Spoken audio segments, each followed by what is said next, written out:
Happy New Year. Welcome to another YouTube Live with me, Jim Hustwit, on the Lark Music channel. Today's subject is working from home, tips for composers and producers. Now, whilst this is I'm coming from the point of view of being a composer and a producer, I actually think that these are some general tips which, irrespective of whatever industry you work in, are applicable from working from home. I almost went with the title Staying Sane, because I think that's the mental health side of working from home is probably the biggest challenge that we face. I'm fortunate now that I don't actually work from home, but I did spend many years working from home before I started doing music. I worked from home for about 3 years, and then for the first 3 years of my music career, I was in my home studio. So I'm going to delve into a few of the learnings that I've gathered over the years to help people navigate this field. All the more sort of relevant at the moment, given the global pandemic and certainly lockdown in the UK, which was announced last night. So increasingly more and more people are going to be working from home. So I'm going to dive into this with a few little learnings that I've picked up. But before I do, if you're new to the channel, welcome. My name is Jim Hustwit, and this channel is dedicated to helping music makers monetize their music. That's easy for you to say. So if you are interested in anything from writing and composing to producing to mixing to the business side of being a freelance composer or producer, or indeed the kind of mental health or less spoken about aspects of it, then hit that subscribe button and ring my bell. And that way, every time I post, you're the first to find out. So working from home, I've even gone and created some slides. Oh, I didn't press thingy, did I? Here we go. Working from home, tips for composers and producers. But as I say, this is relevant to anyone out there. As ever, if anyone does want to throw anything into the mix, please do let me know in the comments and the chat, and I will be happy to riff with you live on air. So working from home, as I say, I spent many years doing it, and I think there's a couple of sort of major challenges we face. And I did it for I've done it for about 6 or 7 years. But I think one of the sort of most important ones is get dressed. As easy as it is to like roll out of bed in your pajamas, or if you don't wear pajamas, completely naked, and just sort of crack on with doing some work, there is something to be said for mental priming. So preparing yourself in the way that you would if you were going to leave to go to a studio or to work, whatever it is, because whilst initially just rolling around in your PJs is kind of cool, I think at the moment, where we're at the moment is like there's a honeymoon period when you start working from home. And obviously, if you've got a home studio, you know exactly what this is. There's a honeymoon period, but after a while, there's certain things which you have to manage. And I think that getting dressed and actually having a routine in the morning, so getting dressed and having a shower and having some food as if you were going to leave the house, is kind of like an important way to prime yourself and to sort of create a distinction between now I'm chilling in bed, now I'm working. I know quite a lot of people that don't do that, but I certainly have found, for me, maintaining some semblance of a sort of morning routine which differentiates my sort of sleep from my work, particularly as I used to spend about 22 hours a day in the same room because my home studio was in my bedroom. So other than going to the living room to eat breakfast and lunch and dinner, I just spent all day in my bedroom, and then I sleep all night in my bedroom. So creating a kind of routine, I think, is key to starting the day on a positive note, certainly. Another element is sort of setting your environment. Again, it's challenging. If you live in London, the chances are you live in a 1-2 bed apartment. So if you're lucky enough to have a separate space, then great. But I wasn't. I live in a 1-bedroom flat. So I used to have my studio was right next to the bed.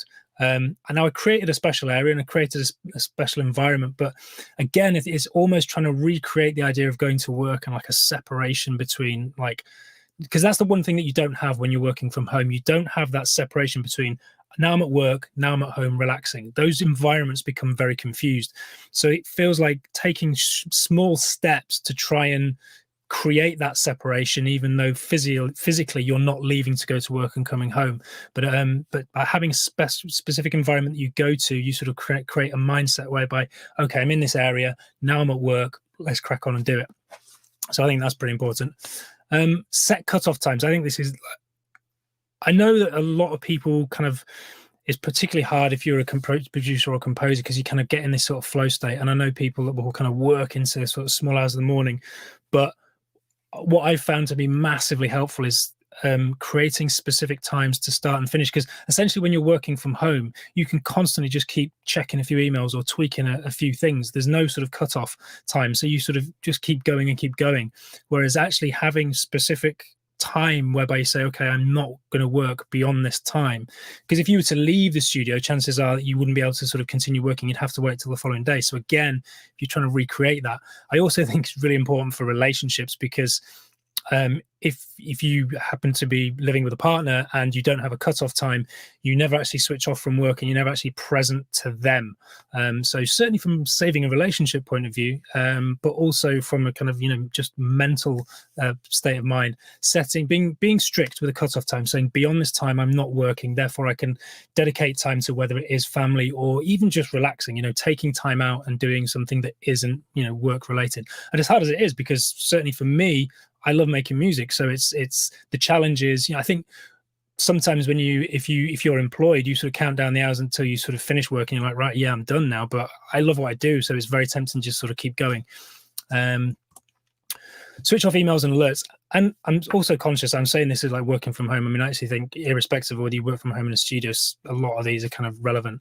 But emails and alerts going off on your phone are the single biggest distraction you can possibly have. And if you're in like a creative flow and you're constantly getting pulled out of it, that's going to massively interrupt your day. And we're talking about, I think some of the challenges we face, again, not necessarily just from working from home, but is how to be productive, how to be effective.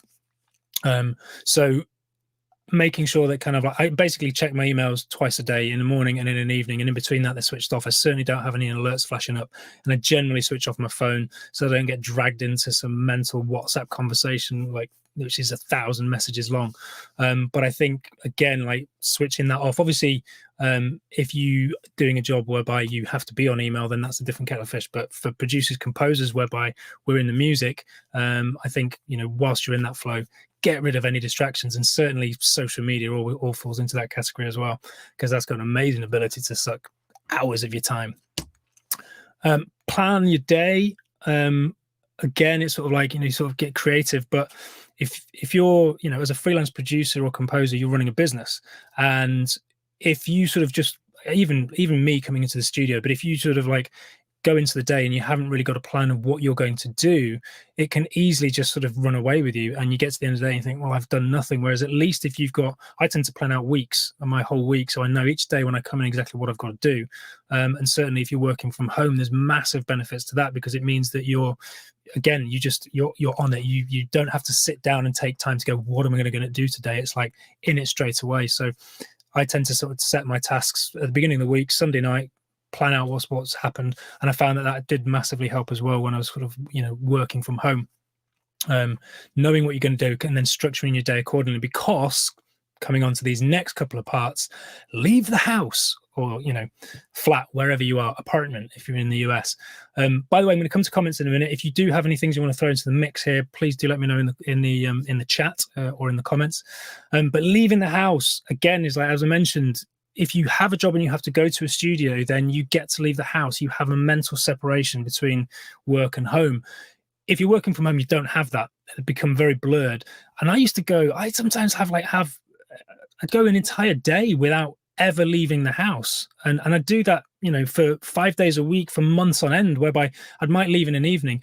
At the moment during a pandemic, there's nothing to, you can't even go anywhere and do anything in the evening. So the even more important is to sort of like, in terms of planning your day, plan to have like half an hour where you actually go out and walk around, get fresh air, get daylight, because vitamin D deficiency is real. I know composers who have suffered from vitamin D deficiency because they basically spend all hours God sends in the studio, usually a windowless room.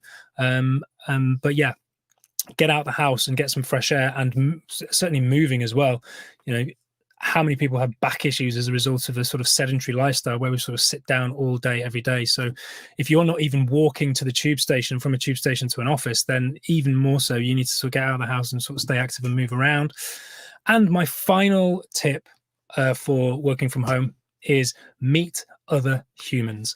And I sort of say this a little bit glibly, but it's so important because we, as I think many people are finding out at the moment with coronavirus, is human interaction with is critical for human beings. We've evolved. We are where we are today as a result of evolution. We rely on communities to sort of to survive, and increasingly in the modern world, we become increasingly isolated, particularly at the moment. And you start to realize how important it is to have contact with other human beings. Now, if you go to an office, you kind of get that by default. But if you're cooped up at home for hours on end, for days and days and days, there's something, it's strange, it's intangible, but it's very real. And I know composers who've become agoraphobic as a result of that sort of isolated lifestyle. So leaving the house, but also if you can tie that in with meeting other humans, and sort of, obviously it's hard at the moment, but interacting with them and having a real relationship, because online isn't the same. It has to be face to face. It's a real human interaction. So there we go. Those are kind of like, from my experience over working from home for many years, and even now to a certain extent, I get to leave the house, but still there's elements of that. But hopefully that goes some way to sort of sharing a few ideas on if you are struggling. And again, sometimes it's hard to know that you are struggling. I think sometimes with working from home, it's a very gradual thing. I think people are at the moment are very much in the honeymoon period of working from home because of coronavirus. I'm like, oh yeah, it's great, I don't have to commute, etc., etc. But with time, all of these little things start to add up, and it gnaws away, I think, at our mental health. So hopefully, if nothing else, by doing this, it's bringing sort of like a level of awareness to it. And if you have that level of awareness, then hopefully it's easier to manage. Let's have a little look at some comments. Who's out there? Here we go. Brad Couture. As someone who's worked in my home studio since pre-COVID days, I definitely agree with getting dressed. Creates a different mindset. Yeah, totally, Brad. It's just that psychology. It's purely psychology. Obviously, physiologically, it makes no difference whether you're in your pajamas or not. But yeah, priming yourself as if to say, right, I'm now entering work state, and as a result, I'm going to prepare myself mentally and physically for it. Definitely a good idea. Callum McIntyre, apparently I'm a music and love guru. Certainly a lover. Don't know about guru. Question from Callum McIntyre is, what do you do the first hour of the day? I've heard highly productive have certain do's and don'ts, and that the best way to win the day is prioritize that first hour, setting healthy routines. Yeah, indeed. I do think it is important. My first hour of the day looks like 20 minutes. I do 20 minutes of meditation every morning at 6 a.m. I'm a bit of a morning lark. Yeah, night owl, morning lark. So 20 minutes of meditation, then I walk the dog, which usually takes 15-20 minutes. Then I have my breakfast and watch Match of the Day. For anyone in America, Match of the Day is highlights of the weekend's soccer action. But yeah, I like to have a bit of time for myself, but certainly the meditation and the walking bit is important. I keep that early part of the day to myself rather than it being work related, although I do think there is merit in some people talk about that power hour in the morning is actually doing some initial work and getting stuff out of the way for the day. But I'm sort of kind of more of a holistic hippie kind of vibes thing. Brad Couture, something that may combine with leave the house is the exercise. Definitely a quick workout, even if it's just calisthenics in a different room to get a little sweat going. I found this amazing, Mind Claire. I love the way you mentioned some quick calisthenics, Brad. Some sort of like, basically supporting yourself horizontally on a pole or something like that. But yeah, definitely exercise is a massive one. It goes back to what I was saying about, we increasingly lead sedentary lifestyles. So just physically moving around is important, but exercise is, by far the best. And, going back to what Callum was saying, I used to start my day every day with exercise, which I don't do any now for different reasons, but that's by far probably the best way to start the day. Is like once you sit down, you are so awake and so ready for action. But yeah, definitely quick workout, get the blood pumping, circulating, get the brain aerated and oxygenated, and you just can totally wake yourself up. I used to do the cold shower thing. It's too cold now to do that, but in the summer I do actually like hot shower and then whack it onto cold at the end to shock myself into awakeness. Oh God, what's this? Pomodoro Method was another great strategy when I just started working from home. Great way to keep focus on task. Brad, you'll have to elaborate on that. I have no idea what the Pomodoro method is, so let me know. Let me know in the chat. Oh, Robert Swift, how can you get professional feedback from when working from home? I'm not sure what you mean, Bob. Do you mean in terms of understanding where? Yeah, I'm not quite sure what you mean, mate. Can you elaborate on that in the chat? Pomodoro method does sound delicious. It does. Sounds like Pomodoro Rosso, which do amazing pizzas. But yeah, okay. So notwithstanding waiting for Brad Couture to elaborate on Pomodoro method and Robert Swift to elaborate on getting professional feedback, just again, if you're new to the channel, please by all means do give it a thumbs up and do give this video a like. It goes some way to telling YouTube's algorithm that this has been useful. Obviously, if it hasn't been useful, then you don't have to. And also, if you are new to the channel, do feel free to subscribe and ring my bell so that every time I post, you're the first to find out. I do a live every Tuesday, and I do a release a video every Thursday, although there isn't one this Thursday because I've been lazy over Christmas and haven't got one, but from next week. So yeah. Okay, Pomodoro method, elaboration from Brad Couture. Nothing but work in the 30 to 45 minutes. Breaks for checking email. Okay, so basically on off 30 to 35 45 minutes, breaks for checking email. The only sort of thing I sort of think with that, Brad, is that I find certainly with making music, I kind of get into this sort of flow state whereby it's not necessarily good to pull myself out of it. Or are you talking about first thing in the morning? So many questions. I've got more questions. I should probably get you up on screen, Brad. In fact, I'm going to send you I'm going to put a link in the chat. If you want to jump on screen and chat live, then click that link. You'll pop into my green room, and then I can bring you up on screen.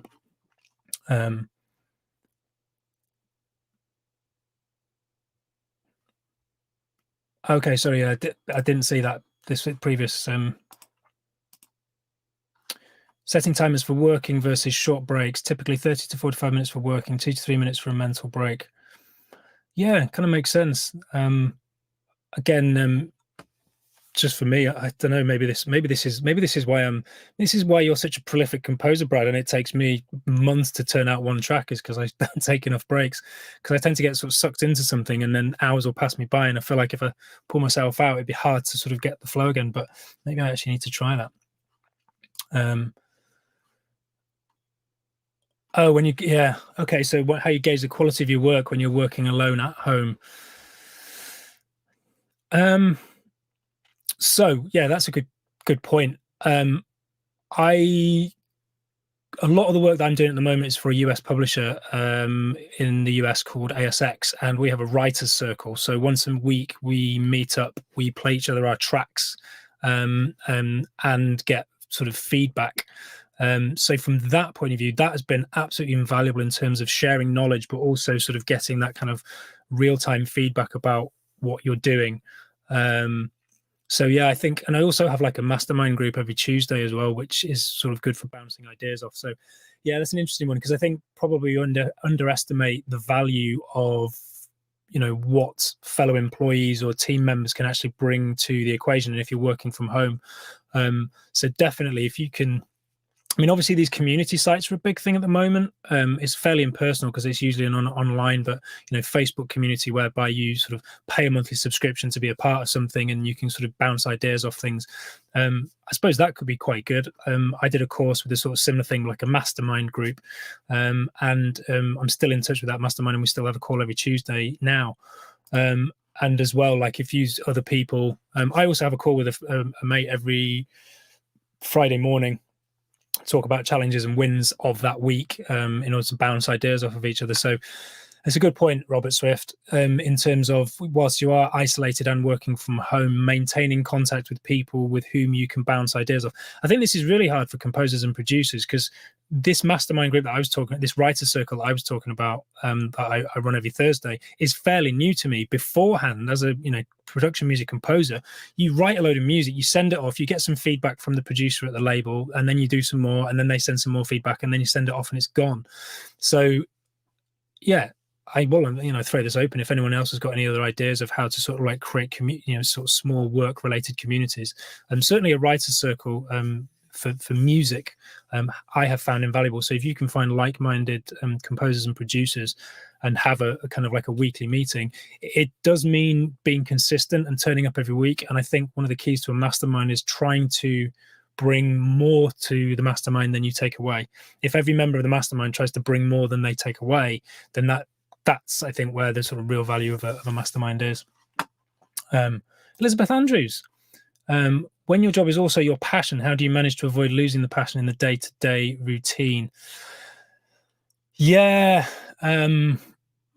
this is true, because whilst at the same time I, you know, have been advocating, let me stop sharing this screen now.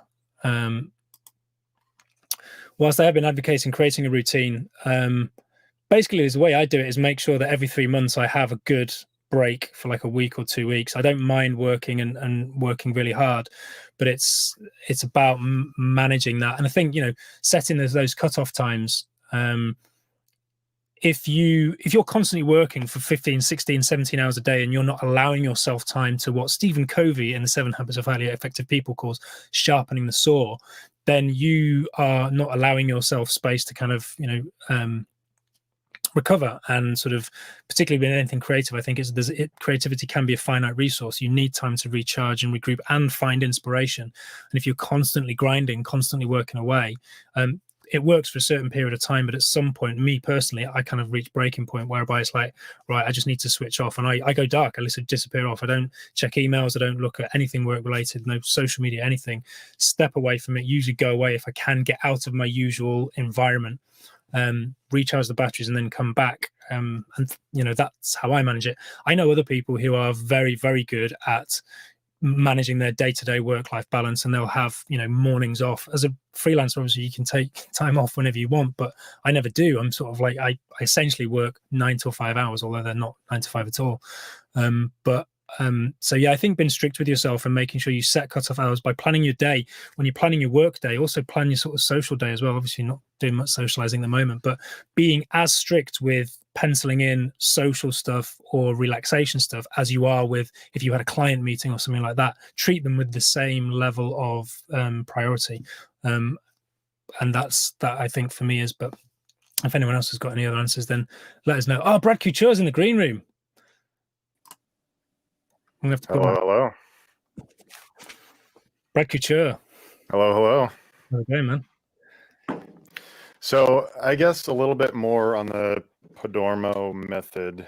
I don't do it so much anymore just because of that flow state you were talking about. But when I first started out, just first working from home, it was so new to me, and I was so used to being in an office where, you know, somebody walks behind you and they can see like what's on your screen, because I mean, people like checking Facebook or social media or just emails or anything in general, all these different distractions.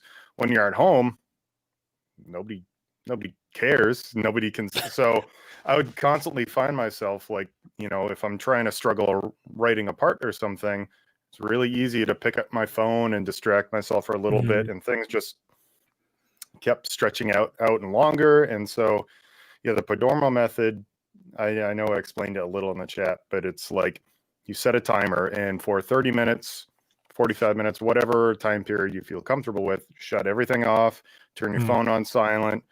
And it's an exercise in self-discipline too. Yeah, totally. If you don't adhere to your own rules, then you're not doing yourself any favors. Yeah.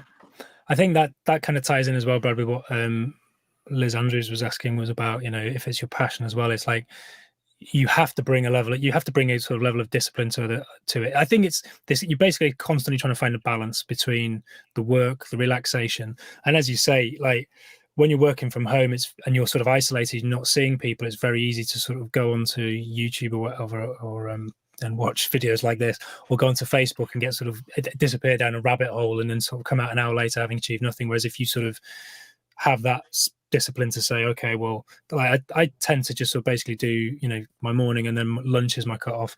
If I've got the dog with me, I take him for a walk at a certain time, and then I finish at a certain time. And yeah, discipline and balance. It's like just making sure that time is allocated for. But yeah, I definitely see that the whole thing with when you're in sort of creative flow to pull yourself out of it. But then at the same time, you know, when you're actually mixing, how many times have you sort of been mixing something where you sort of think an hour later, you think, I should have just taken a break an hour ago, because in the last hour I've actually either made this worse or made no difference whatsoever. So that discipline of pulling yourself away, depending on what phase or what you're doing, is probably pretty important. Do you do that with mixing? Do you divide up your... So I do. There are definitely times where I'll mix for a while, and I've gotten to the point now where I can start to tell, okay, my ears are getting saturated. Everything starts to sound like crap. And instead of pushing yourself further and making sure that everything sounds like crap, you take a step back, wait, and usually even overnight, sometimes first thing in the morning is a great time to listen to something, because your ears are totally fresh. You haven't listened to anything. But even in the middle of the day, like a good 15-30 minute break, or work on something else. And for mixing, I would say that's probably the area where taking frequent breaks is the most important, because I tend to even do that with, like, when I'm adding reverb. I actually have a separate session. I'll get to a point where it's like, okay, cool, let's add some reverb, and I actually sort of say stop, and I'll have overnight, and then I'll come back to it with fresh ears, because the number of times that I add a load of reverb on, then come back the following day and listen and go, oh my god, what was I thinking? So yeah, freshening, keeping your brain, and certainly with music, it's like keeping your ears fresh, and your brain. Do you need your brain for music? Yeah, you probably do, as well. Studies are inconclusive. Yeah, nice one. Cool. All right, Brad, well, thanks for jumping on, mate. Yeah, no problem. Yeah, I'll catch you later. Cool. Okay, guys, I'm going to wrap it up there. This bit ended up being a bit longer than anticipated, but yeah, as I say, hopefully that was useful. Just to share my screen again. Oh, there you go. It's a slightly different format, but routine, getting dressed, set your environment, being strict with cutoff times, discipline, leaving the house, really important to sort of stretch your legs, even as Brad mentioned, get a workout, plan your day, so that you know day to day what you're trying to achieve. I mean, just as a general rule, irrespective of whether you work from home, meeting other humans, so important. Switch off emails and alerts so that you can focus, and then have specific time for checking emails or looking at Instagram. So there you go. That's it from me. I'm back again next Tuesday with a musical musing, a YouTube live, and then a week on Thursday with another video. So thanks for stopping by. Thanks for all your comments. If there's any other comments after this has ended, please let me know in the comment section. Bye.